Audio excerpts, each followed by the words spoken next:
my 2013 Porsche Cayenne 3 litre diesel. It's the V6, the same engine that's found in the Q7 and the Volkswagen Touareg. I've had it for a few months now and I've driven it for around 4,000 or 5,000 miles, and recently I discovered that it's got quite a severe coolant leak where the coolant was just disappearing. If you watched the last video, I gave a bit more of an introduction on this car so you can get a bit more details about the symptoms and the backstory. And you'll have also seen me get to the point of having the manifold removed, the EGR removed and the oil cooler removed. Today we're going to finish this job up and get this steed back on the road. During that strip down in the last video, we concluded that this intermediate flange which passes coolant between the engine block and the EGR cooler is the only broken part and probably the main culprit for the leak. You can see it's been broken for quite a while, but these are known to break when you're dismantling it. The end of this pipe was actually lodged in the EGR cooler into here, as you saw in the last video. You'll notice I have a new one of these here, and I've got the rest of the parts I should need to put this back together today. Before I can jump in and start bolting things back up, first thing to do is get all of these parts I'm reusing cleaned up and make sure the sealing and gasket faces are all spotless, ready to seal again permanently. It takes so much labour to get to the point that we're at. You'd have to be a bit insane to think about reusing the seals. So what I've done is I've gone ahead and bought all the seals I should need to put this back together fresh. This is one of those classic cases where you've got a $3 part that causes a $3,000 job. Looking at the seals on the oil cooler base plate, for example, we can see that they really do look very, very flat, especially versus the new ones I've picked up. So this is going to be a worthwhile job for sure. This base plate and the oil cooler are known as common causes of oil or coolant leaks into the valley, so we're going to cross out the chance for that whilst we're here. I'll definitely make sure I'm leaving a link list for all the parts you're going to need for this job. Check out the description of this video and you should find everything you need.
While not strictly related to the coolant leak, we're going to take the opportunity to clear out the intake, having noticed that it's absolutely horrific, full of gunky black soot, obviously as a result of the EGR. I think with the system like this, obviously you've got crankcase vapours coming into the intake, and you've also got exhaust gas being recycled into the intake, and it creates this mixture of oily soot, which is the most horrific thing to clean ever. And I know it's horrific because off camera I gave this part a clean, even though it's far from perfect still. You should have seen it before, I'll overlay a picture. And I discovered that soapy water literally doesn't touch it, it only spreads it around. I used white spirit to clean this off, but today we're going to try a trick that I found online using oven cleaner, which would make sense because it's quite similar to the kind of thing you'd see clagging up in an oven. The trick is to scrape as much out of it dry as you can before you wet anything, and from there you can spray in your foaming oven cleaner and let it dwell for half an hour or more, and then it should start to rinse out. You'll probably have to repeat it a few times, but you'll see how well it works. Somehow I've managed to talk the old man into doing this dirty part of the job. Good luck.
I might have underestimated cleaning the intake manifold of that black gunk. It actually took hours, to the point where this is actually the next morning.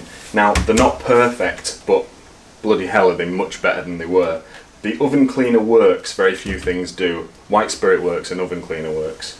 Now, I use 3 cans of oven cleaner, so prepare yourself to spend quite a long time doing it. The big thing that really helps with the bottle brushes, this is an unused one, the other one is now in the bin. These are one use, unfortunately, because of how horrible the black stuff is. But I'll link to that in the description so you can pick those up as well. That's a game changer, because there's no way you're getting into all the branches of this manifold without that. Like I say, not perfect, but so much better than they started off.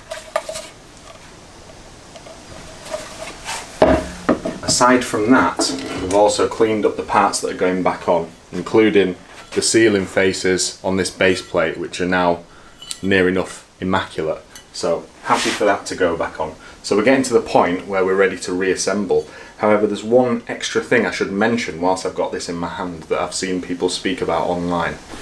I've seen quite a few people reporting that their base plate is warped. Obviously, if it is warped, it's relying a lot more on the rubber seal to actually seal it. And over time, as that rubber seal shrinks, you could end up where there's a gap in one area that's slightly larger, and that allows for it to leak. So we need to, before we refit this, we're going to double check that both faces are actually flat. And to do that, we're going to use a steel rule.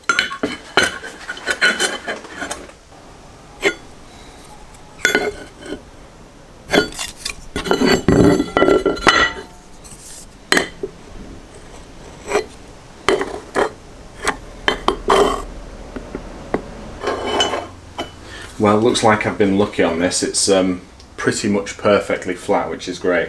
I'm still tempted to put a little bead of sealant around it, knowing how prone to leaking these are even from factory brand new. But the jury's out on that, don't judge me either way. Whilst I was at it, I also cleaned the sealing faces in the engine. As you can see, they look squeaky clean now. There is some slight discoloration on this one at the bottom, but when you run your fingernail over it, it is perfectly smooth. Did most of that off camera because it took quite a while as well, but I was just using a Scotch-Brite pad like this, and with a bit of patience and persistence, it works in the end.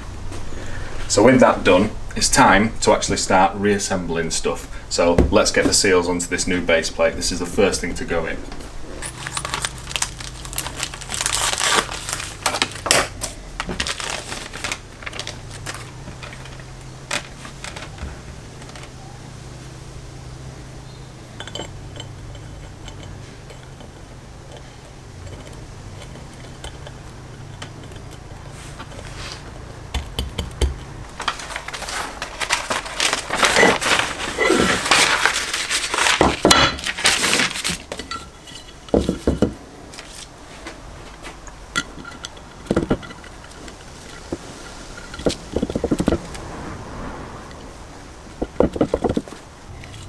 And this last one actually goes on here.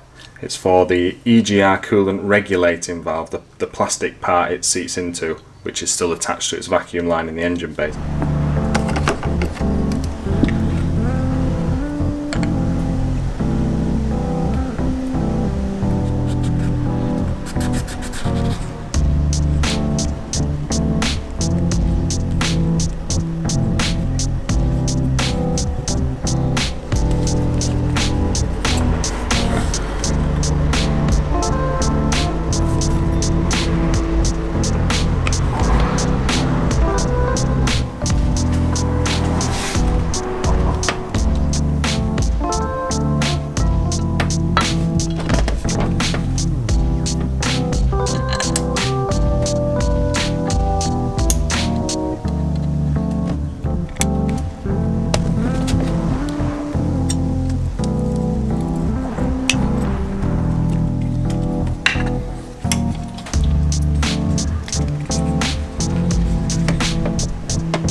the base plate torques up to 9 Newton meters. I'm doing it in 2 stages, so I've just torqued them up to 5 and now I'm going to set the torque wrench to 9. Of course, it's a T30 bit. Almost everything was with this job. Goes without saying that you want to do everything like this in a star pattern as well, or from the middle out as much as possible.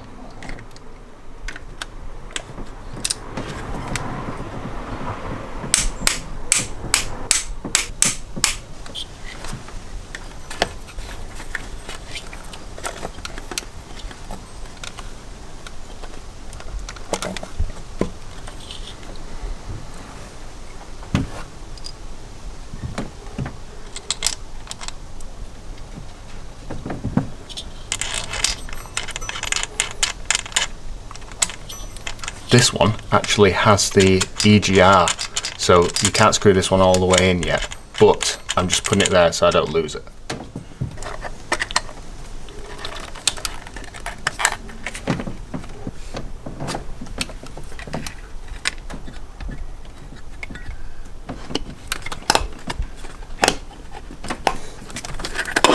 Oops.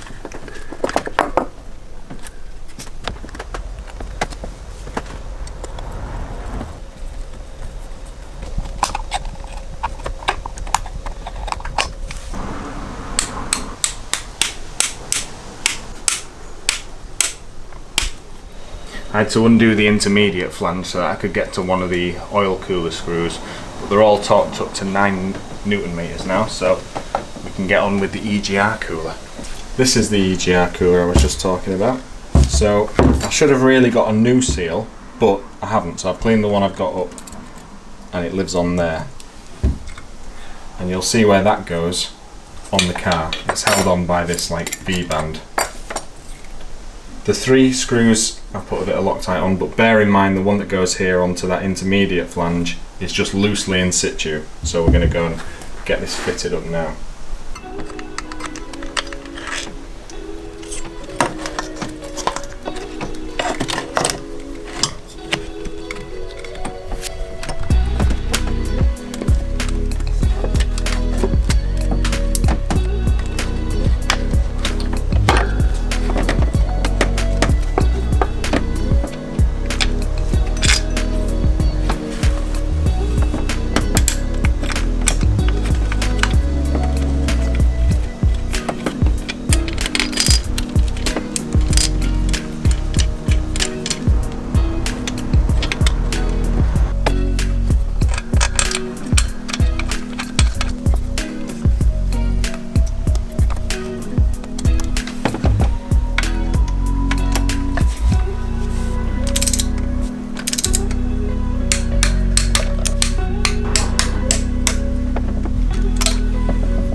Right, so far so good. Let's get the new seals on the intake manifold.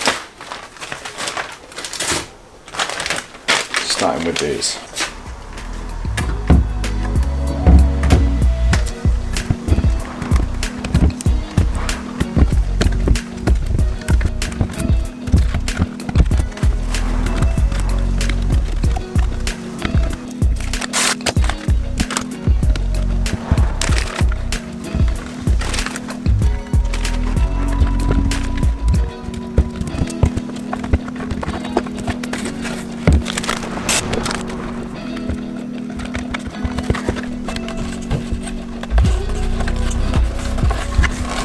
Before I go ahead and offer this up and I take the tissues out of my intake runners, it's worth noting that in the screw holes on this intake manifold there's a bit of extra plastic that kind of holds the screws somewhat captive. So the ones that are particularly hard to get to, start with them part way in.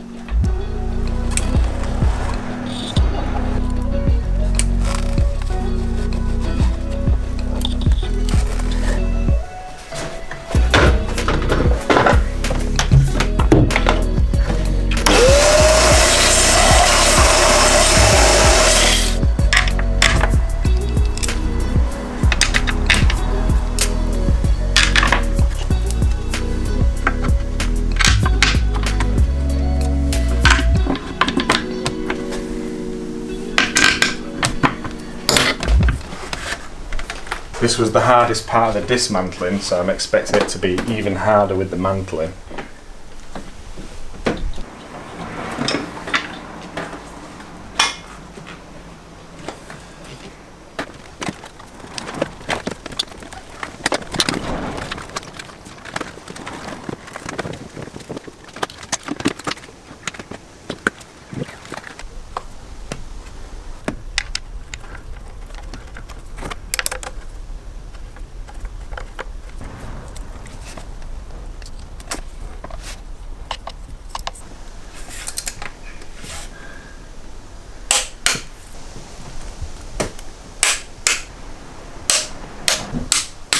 Now we've got the novelty of putting two fasteners in that aren't T30s. These are actually M10 triple squares. If you remember from the last video, we opted to loosen this fuel rail so that we could squeeze this manifold out past this fuel pressure sensor after making a bit of a pig's ear of this. I'm hoping that still works, because I'd have needed a 27mm socket to take it out and I didn't have one, and the adjustable was chewing it up. But I'm going to tighten these two down. Obviously they are also rocker cover screws, starting to get them to 15 newton meters, and then I'll give them a final tighten to 22.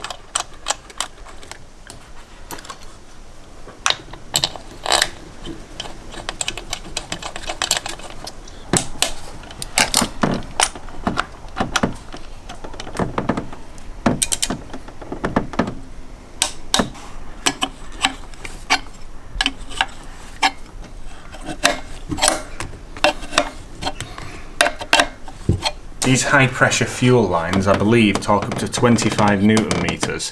To do that, I'm going to use this crow's foot spanner on this torque wrench with it at 90 degrees, so I'm not multiplying the pressure.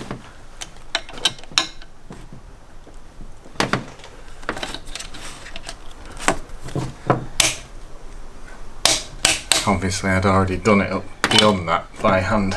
This high pressure fuel line that goes between the two rails is the last solid thing that needs to go on. After that, it's all going to be figuring out the wiring and the wiring tray and where everything routes, which I'm sure will take a while. I'll probably refer to my previous video, in fact, to figure that out.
9 newton meters again.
Right, so I've got everything tightened up and I believe I've got everything plugged in, and based on the pictures I think I've even got everything routed back in its proper place.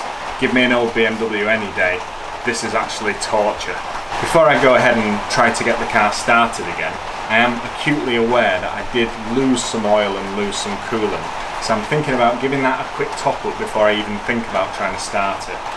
Obviously, cue the British weather, the rains have now started. When I do come to start the car, it will not start straight away. Remember, I've had the high pressure fuel lines apart and it will need to build fuel pressure before it even has a chance of starting. So it'll turn over a fair amount. Once I've checked that there are no leaks, then I can consider doing a proper oil change and a proper coolant flush and change and putting all the panels back on. And of course, clearing the faults on the dash. I don't think I've lost much oil. When you have a spill, it always looks like it's a lot more than it really is. But I think I'm going to stick a litre in. Hopefully the car doesn't start telling me it's got too much oil, but it's easier to drain. That's less scary than running with too little oil.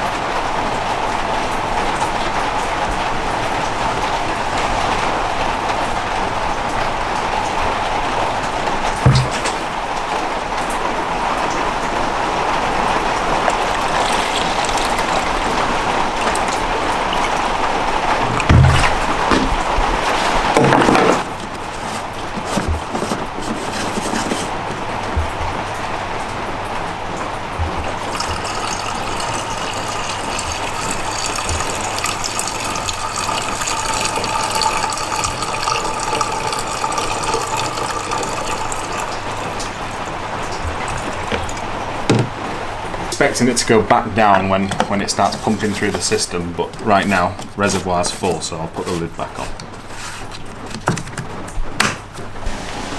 Right, moment of truth. Let's see.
After pushing to get the engine back together last weekend, I pressed the car straight back into daily duties, and to be honest, it felt a little bit strange to me, which I think was actually the adaptations resetting because I'd cleaned out the manifold. It felt a bit keen on the throttle.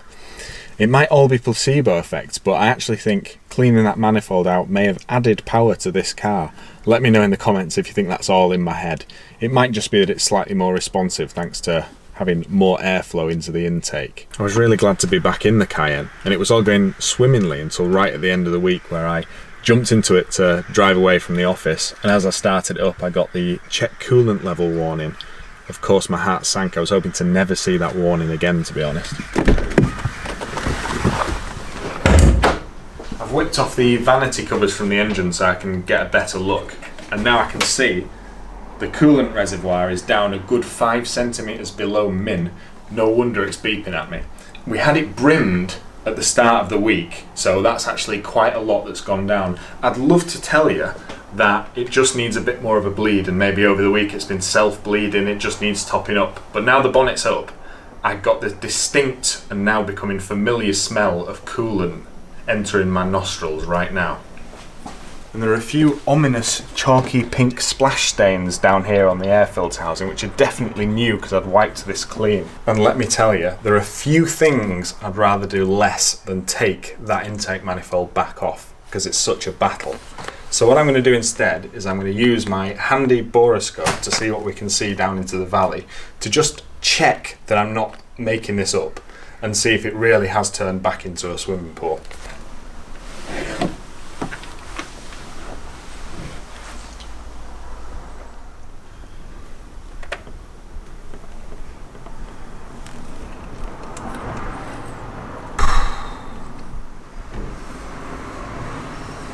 Well, that's clearly coolant.